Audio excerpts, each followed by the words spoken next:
గారి అయ్యన్న పాత్రుడు గారి జీవితాన్ని కూడా ఆలోచించుకోవాల్సిన మీరందరూ తెలుసుకోవాల్సిన అవసరం ఉంది. మనందరి మాదిరిగానే ఆయన కూడా ఒక హంబుల్ కుటుంబంలో 1957 సెప్టెంబర్ 4వ తారీఖున ఉత్తరాంధ్రలో నర్సీపట్నంలో జన్మించారు. తల్లిదండ్రులు చింతకాయల వరహాల దొర చెల్లాయమ్మ గారు. యువత రాజకీయాల్లోకి రావాలని ఆ రోజు ఎన్టీ రామారావు గారు పార్టీ పెట్టిన మొదట్లో పిలిపిస్తే 25 సంవత్సరాల వయసుండే సమయంలో రాజకీయాల్లోకి వచ్చిన వ్యక్తి అయ్యన్న పాత్రుడు గారు. అక్కడి నుంచి 7 సార్లు ఎమ్మెల్యే అయ్యారు, ఒకసారి ఎంపీ అయ్యారు.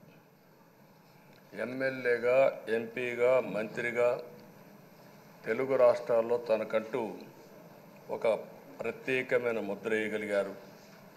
ఏ పదవి ఇచ్చినా ఆ పదవికి వన్నె తీసుకొచ్చిన వ్యక్తి అయ్యన్న పాత్రుడు గారు. వారి కుటుంబం కూడా మనం ఆలోచిస్తే కొంతమంది ఫస్ట్ జనరేషన్లో రాజకీయాల్లోకి వస్తారు. అయ్యన్న పాత్రుడు గారిని చూస్తే 6 దశాబ్దాలు రాజకీయ చరిత్ర కలిగిన కుటుంబం. 1962లో అయ్యన్న పాత్రుడు గారి తాత లచ్చా పాత్రుడు గారు స్వతంత్ర పార్టీ నుంచి పోటీ చేసి గెలిచారు. స్వాతంత్ర సమరయోధుడు గౌత లచ్చన్న సమకాలికునిగా పనిచేశారు.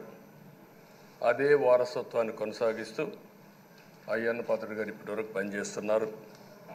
83, 85, 94, 99, 2004, 2014, 2024లో ఎమ్మెల్యేగా విజయం సాధించారు.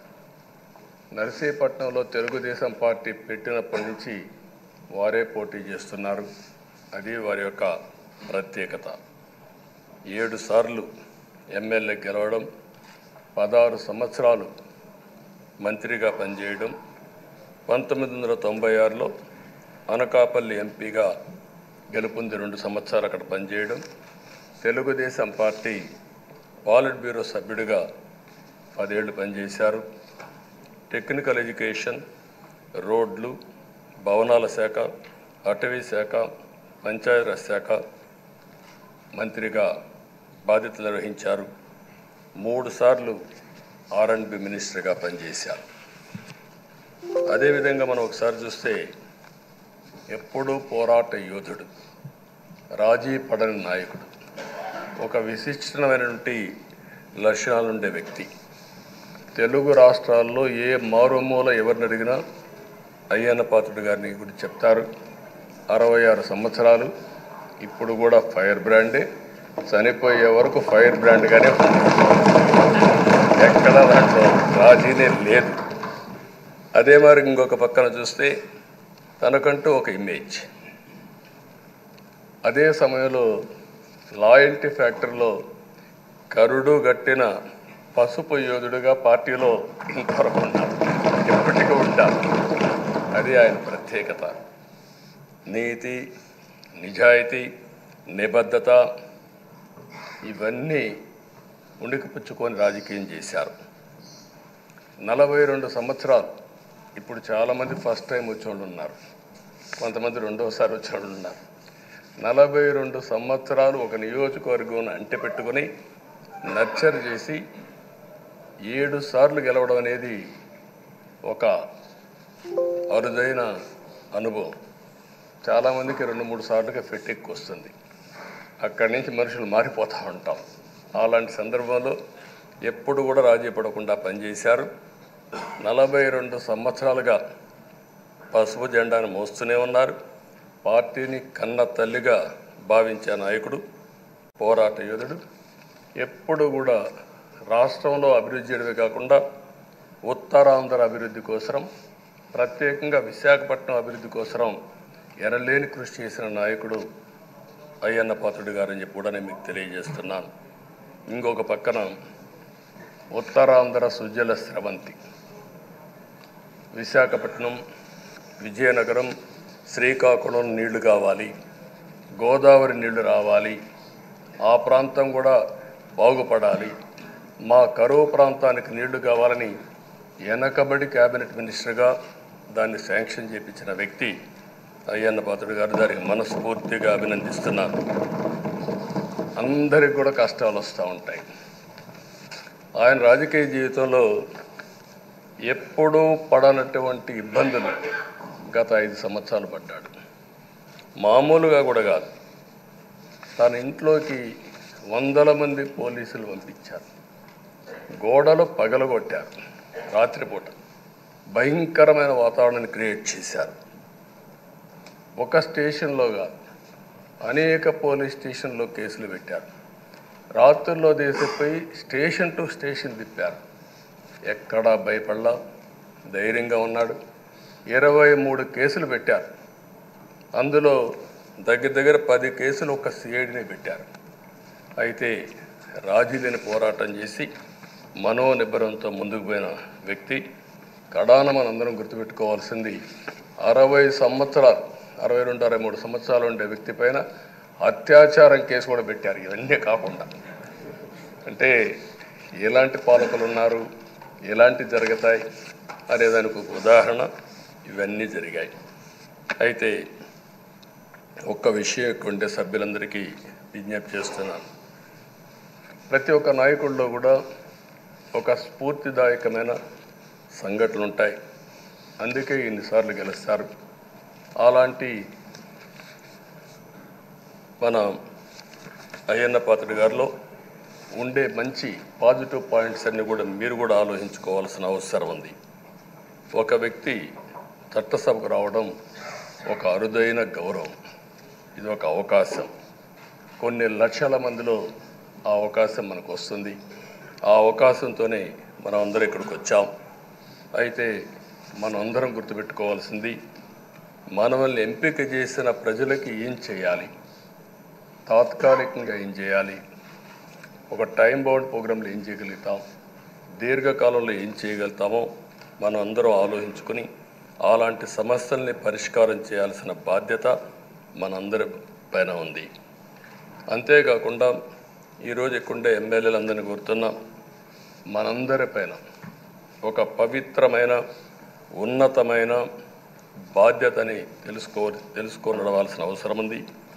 చట్టసభల్లో సభ్యుల ప్రవర్తన, వ్యాఖ్యలు, చర్చలు, మనం ఏదో ఇక్కడ అపోజిషన్ ఉంటే అపోజిషన్కే జవాబుదారితనం, వాళ్ళ మీద మాట్లాడాలనే ఆలోచన కాకుండా మనం మాట్లాడే విషయాలు రాష్ట్రం మొత్తం ప్రజలంతా వాచ్ చేస్తూ ఉంటారు. మీ నియోజకవర్గంలో ఉండే ప్రజానీకం వాచ్ చేస్తారు, రాష్ట్రమంతా వాచ్ చేస్తారు. ఒక సభ్యుడిగా మీరు సమర్థవంతంగా పనిచేస్తే ఎక్కడ లేని గౌరవం వస్తుంది. దానికి మనందరం కృషి చేయాల్సిన అవసరం ఉంది. అయితే ఓసారి బాధేస్తుంది, గడిచిన 5 సంవత్సరాలు శాసనసభ అంటే చాలా భిన్నంగా నడిచింది. ఎంతో పవిత్రమైన శాసనసభను గత ప్రభుత్వం ఒక వికృతమైన పోకడలు, నీచ రాజకీయాలు, వ్యక్తిత్వ హననానికి ఒక వేదికగా చేశారు. ఇదే అసెంబ్లీలో దూషణలు, బూతులు, వెక్కిరింతలు, కక్ష సాధింపులు, మైకు లేకుండా పోవడం ఒకటి కాదు, చాలా సమస్యలు వచ్చాయి. అదే సమయంలో ఫస్ట్ టైం వచ్చిన ఎమ్మెల్యే బాధ్యతారాహిత్యంగా 6-7 సార్లు గెలిచిన ఎమ్మెల్యేని వెక్కిరించడం, బూతులు తిట్టడం, చాలా వల్గర్గా ప్రవర్తించే పరిస్థితికి వచ్చారు. ఆ రోజు ప్రభుత్వం యొక్క వైఫల్యాల్ని క్వశ్చన్ చేస్తే వాళ్ళపైన సభలోనే దాడి చేయడం, నీచంగా మాట్లాడడం, వాళ్ళ మనోభావాలు దెబ్బతీయడం, ఇవన్నీ చేసే పరిస్థితికి వచ్చారు. ఇక్కడుండే నాయకులు నేను చూశాను. ఆ రోజు తెలుగుదేశం పార్టీ 23 మంది గెలిచాం. జనసేన లేరు, బీజేపీ లేరు. కానీ ఆ 23 మందిని గెలిచినాక ఇదే అసెంబ్లీకి వస్తే వాళ్ళు ప్రవర్తించిన తీరు మీరు చూస్తే చాలా బాధాకరంగా ఆ రోజు పనిచేసే పరిస్థితికి వచ్చారు. ఆ రోజు ఒక్క విషయం మీరు చూస్తే, నేను కూడా ఇదే హౌస్లో చాలా బాధపడిన సందర్భం రోజు ఉంది. మెంబర్స్ అందరం ఉన్నాం. నన్ను గురించి, నా కుటుంబాన్ని గురించి ఇష్టానుసారంగా మాట్లాడితే కనీసం యాక్షన్ తీసుకోవడానికి నాకు మైక్ ఇవ్వమని అడిగాను. మేము నిరసన తెలియజేసి వెళతామని మైక్ అడిగితే మైక్ ఇవ్వలేదు. ఇవ్వకుండా మీరు చూస్తే మామూలు సంఘటన కాదు. ఆ రోజు నేను ఒక మాట చెప్పాను, ఇది గౌరవ సభ కాదు, మీరు నాకు మైక్ కూడా ఇవ్వడం లేదు, మైక్ ఇవ్వకపోయినా నేను స్టేట్మెంట్ ఇవ్వాలి కాబట్టి ఇచ్చేడతాను రికార్డు కోసం అని చెప్పి గట్టిగా లేచి ఇదే సీట్లో కూర్చొని ఆ రోజు నేను చెప్పింది అదే వర్డ్స్ మీకు రిపీట్ చేస్తున్నాను. నేను స్టేట్మెంట్ ఇవ్వాలనుకున్నాను, మీరు మైక్ ఇవ్వకుండా చేశారు. అయినా నాకు బాధ లేదు. మళ్ళీ చెప్తున్నా, ముఖ్యమంత్రిగానే ఈ హౌస్కు వస్తాను తప్ప అదర్వైజ్ నాకు ఈ రాజకీయాలు అవసరం లేదు. ఇది ఒక గౌరవ సభ కాదు. ఇలాంటి గౌరవ సభలో నేనుండనని మరొక్కసారి చెప్తూ మీకు నమస్కారం. ప్రజలకు విజ్ఞప్తి చేస్తున్నా, నా అవమానం మీరు అందరూ అర్థం చేసుకొని నిండు మనసుతో ఆశీర్వదించాలని కోరుతూ ఈ సభ నుంచి వాకౌట్ చేస్తున్నానని చెప్పి వాకౌట్ చేసి బయట ప్రెస్ కాన్ఫరెన్స్ పెట్టాను. ఎందుకు ఈ విషయం చెప్తున్నానంటే, నా జీవితంలో ఇది 9వసారి నేను ఎమ్మెల్యే. ఈ రాష్ట్రంలో తెలుగు జాతిలో నాకు వచ్చిన అవకాశాలు ఏ నాయకుడికి రాలేదు. 14 సంవత్సరాలు ముఖ్యమంత్రిగా పనిచేశాను. ఇప్పుడు మళ్ళీ ముఖ్యమంత్రి అయ్యాను. 15 సంవత్సరాల పొజిషన్ పార్టీ లీడర్గా పనిచేశాను. కానీ తిరుపతిలో నా పైన దాడి జరిగింది. 24 క్లేమోర్ మైన్స్ నా మీద బ్లాస్ట్ చేశారు. ఆ రోజు కూడా నా కళ్ళలో నీళ్ళు రాలేదు. మొట్టమొదటిసారిగా ఎలాంటి సంబంధం లేని నా సతీమణి పైన ఆరోపణలు చేశారు. ఆ ఒక్కరిపైన కాదు, ఈ రాష్ట్రంలో ఆడపడుచులందరిపైన, గౌరవంగా బ్రతికే ఆడబిడ్డలందరినీ అవమానం చేయడం, సోషల్ మీడియాలో పెట్టడం, క్యారెక్టర్ అసాసినేషన్ చేయడం, ఇలాంటి చాలా సంఘటనలు జరిగాయి. దానికి పరాకాష్ఠగా ఆ రోజు శాసనసభ్యులు కానీ, కొంతమంది అయితే భవానీ శాసన సభలో సభ్యురాలుగా ఉండి ఎన్నో పోస్టింగ్స్ పెట్టే పరిస్థితికి వచ్చారు. అలాంటి సంఘటనలు చూసిన తర్వాత ఫస్ట్ టైం నా జీవితంలో ఆడబిడ్డల కోసరం ఇలాంటి హననాన్ని చేశారని బాధపడుతూ కంటతడి పెట్టాను. ఆ రోజే అనుకున్నా, ఇలాంటి పార్టీ ఈ రాష్ట్రానికి అరిష్టం, ఇలాంటి వ్యక్తిత్వం ఉండకూడదు. మళ్ళీ ఈ రాష్ట్రాన్ని గౌరవ సభ చేసి హోందాగా నడిపించే వరకు నేను పనిచేస్తానని చెప్పి ఒక శపథం చేశాను. ఆ శపథం ప్రకారమే ప్రజలు గెలిపించారు, వచ్చాను. ఈరోజు 2 సంవత్సరాల తర్వాత, ఆ రోజు నేను వెళ్ళింది 2021 నవంబర్ 19వ తారీఖున వెళ్ళాను. నిన్న మీ అందరి ఆశీస్సులతో, ప్రజలందరి యొక్క ఆమోదంతో ఈ సభలోకి ఎంటర్ అయ్యాం. నాకు జరిగిన అవమానం కానీ, ఆడబిడ్డలకు జరిగిన అవమానం కానీ భవిష్యత్తులో ఎవరికీ జరగకుండా కాపాడే బాధ్యత ఈ అసెంబ్లీ తీసుకోవాలని అందరినీ కోరుకుంటున్నాను. నా గౌరవాన్ని కాపాడిన ప్రజానీకానికి మరొకసారి మనస్ఫూర్తిగా ధన్యవాదాలు, అభినందనలు. నా జీవితాంతం రుణపడి ఉంటా. మళ్ళీ నాకు జన్మనంటే తెలుగువాడిగా పుట్టాలని, తెలుగు గడ్డ రుణం తీర్చుకోవాలని నా ఆకాంక్ష. తప్పకుండా ఇచ్చేస్తాను. మొన్న మీరు ఒక్కసారి చూస్తే ఎన్నికల్లో ఇక్కడుండే శాసనసభ్యులందరికీ అనుభవం ఉంటుంది.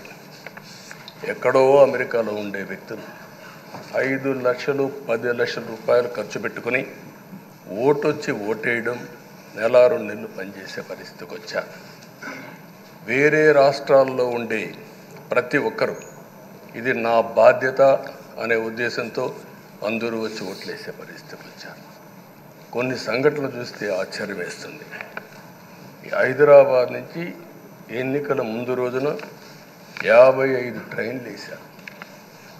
55 ట్రైన్లో ఫుట్పాత్ల పైన నిలబడుకొని వచ్చాను. ఏసీలో ఫుల్గా, మామూలుగా ఏసీ అంటే ఒక ప్రెషర్ ఉంటుంది, ఎక్కువ మంది ఉంటే గాలి ఆడదు. అయినా కూడా లెక్క పెట్టుకోకుండా వచ్చాను. వీళ్ళందరినీ మనం పిలిస్తే రాలా, మనం ఆర్గనైజ్ చేస్తే రాలా. కానీ ప్రజలు గెలవాలి, ఈ రాష్ట్రాన్ని కాపాడుకోవాలని పిలిపించాం. ఎన్డీఏ, పవన్ కళ్యాణ్ గారు, బీజేపీ, తెలుగుదేశం ముగ్గురం కలిసి దాంతో స్పందించి పెద్ద ఎత్తున ప్రతి ఒక్కరూ మా బాధ్యతను వచ్చారు. అదే మాదిరిగా పేదవాడు భోజనం తెచ్చుకొని బస్సుల్లో వచ్చి ఓటేసి మళ్ళీ వెళ్ళారు. అంటే అంత అభిమానం చూపించారు. వాళ్ళ రుణం తీర్చుకోవాల్సిన బాధ్యత ఈ సభ పైన ఉందని చెప్పి మీ అందరికీ తెలియజేస్తున్నా. ఆ బాధ్యతని మన కళ్ళ ముందు ఎప్పుడూ కనపడవలసిన అవసరం ఉంది. ఈరోజు రాష్ట్రం విధ్వంసమైన రాష్ట్రాన్ని మళ్ళీ గాడిన పెట్టాలి. మంత్రులందరం ప్రమాణ స్వీకారం చేశాం, పవన్ కళ్యాణ్ గారు అందరం కూడా చేశాం. కానీ ఈరోజు ఒక్కసారి ఆలోచిస్తే ఎక్కడున్నామో తెలియని పరిస్థితి, ఎంత అప్పు ఉందో తెలియని పరిస్థితి, చాలా సమస్యలు ఉన్నాయి. అయితే ప్రజలు మంచి ఎమ్మెల్యేలు ఎన్నుకున్నారు. నేను కానీ, పవన్ కళ్యాణ్ గారు కానీ, బీజేపీ కానీ, అగ్రనాయకత్వం అందరం కూడా, నరేంద్ర మోడీ గారితో సహా ఇంకొక పక్క అమిత్ షా గారు అందరం కూడా మీటింగ్లు పెట్టినప్పుడు చాలా స్పష్టంగా హామీలు ఇచ్చాం. అవి నమ్మారు, మనలందరినీ ఎంపిక చేసుకున్నారు. మీరందరూ కలిసి ఒక మంచి వ్యక్తిని, రాజకీయాల్లో గౌరవాన్ని కాపాడే వ్యక్తిని, పార్టీని నమ్ముకున్న వ్యక్తిని మీరు ఎన్నుకున్నారు. ఈరోజు మనందరం కూడా గుర్తుపెట్టుకోవాల్సింది, ఇక్కడికి వచ్చినప్పుడు అవతల పార్టీ వాళ్ళు కూడా మనం ఎగతాళి చేయాల్సిన అవసరం లేదు. ప్రజలు పనిష్మెంట్ ఇచ్చారు. ఇదే హౌస్లో నేను చూశాను, 23 సీట్లు మాకు వచ్చాయి. నేను బాధపడ్డాము. కానీ ప్రజాస్వామ్యాన్ని గౌరవించాలనే ఉద్దేశంతో ప్రజాస్వామ్యుతంగా పనిచేశాం. 23వ తారీఖు ఎన్నికల రిజల్ట్స్ వస్తే దాన్ని వక్రీకరించి 23వ తారీఖున దేవుడు రాసిన స్క్రిప్ట్ ఇది, మీకు 23 సీట్లు వచ్చాయని మాట్లాడారు. ఇప్పుడు నేను అడుగుతున్నాను, కూటమికి 164 సీట్లు వచ్చాయి. 1, 6, 4 కూడుకుంటే 11 వస్తుంది. రాష్ట్రంలో దగ్గర 1631 రోజులు అమరావతి రైతాంగం ఆడబిడ్డలు ఉద్యమం చేశారు. ఆ 4 నెంబర్లు కలుపుకుంటే 1, 6, 3, 1 కలుపుకుంటే 11 వస్తుంది. అంటే ఇది కూడా భగవంతుడి స్క్రిప్ట్ అయినా కూడా నేను మాట్లాడడం లేదు, నేను కామెంట్ చేయడం లేదు. ఈరోజు ఉంటే వాళ్ళకు కూడా అర్థమయ్యేది. వాళ్ళు ఉండకుండా పోవడం అనేది వాళ్ళ పిరికితనం తప్ప ఇంకోటి కాదని చెప్పి కూడా నేను మీకు తెలియజేస్తున్నా. అయితే నేను ఇక్కడుండే సభ్యులను కూడా మిమ్మల్ని కోరుతున్నా, మనం ప్రజా సమస్యలపైన దృష్టి పెట్టాలి తప్ప వీళ్ళ మీద కాదని చెప్పి కూడా నేను మీకు తెలియజేసుకుంటున్నాను. ఆ రోజు పవన్ కళ్యాణ్ గారిని అసెంబ్లీ గేటు కూడా తాకనీయం అని పెద్ద పెద్ద డైలాగులు చెప్పారు. 21 సీట్లలో పోటీ చేసి 21 సీట్లని గెలిపించారు.